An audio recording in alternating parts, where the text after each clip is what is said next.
पहले नदियों की बात करते हैं कि नदियाँ कैसे दूषित हो रही हैं। सबसे पहले आज से 100 या 200 साल पहले नालियाँ नहीं थी। और फिर जब बारिश होती थी तो पानी पूरा भर जाता था, और वही पानी फिर नालियाँ बना दी गई और नालियों के द्वारा नदियों में पानी जाना शुरू हो गया। और फिर नालियाँ भी गंदी हो गई, तो गंदी नालियाँ फिर वही गंदी नाली का पानी नदी में जाने लगा, और उससे फिर नदी भी सारी गंदी हो गई।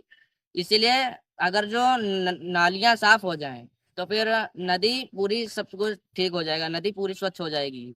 इसलिए नालियों को साफ होना चाहिए, और मलमूत्र त्याग की जो है वो सब धरती पर कर दिया जाए।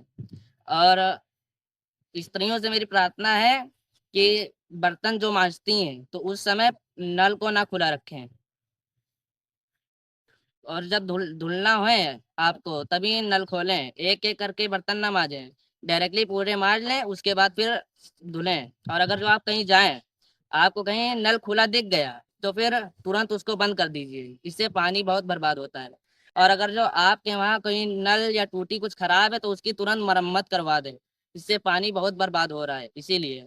और हमारे सर जी कहते थे कि सबसे पहले नदियों में पानी लोग पीते थे, फिर उसके बाद कुएं से पीने जाने लगा, और फिर टंकी या नल से लोग पीते हैं, और फिर बोतलों में भी पानी बिकने लगा है। और ऐसा समय आ जाएगा कि लोग पानी के बूंद के लिए तरसेंगे। इसीलिए पानी हमारे लिए बहुत जरूरी है दुनिया में।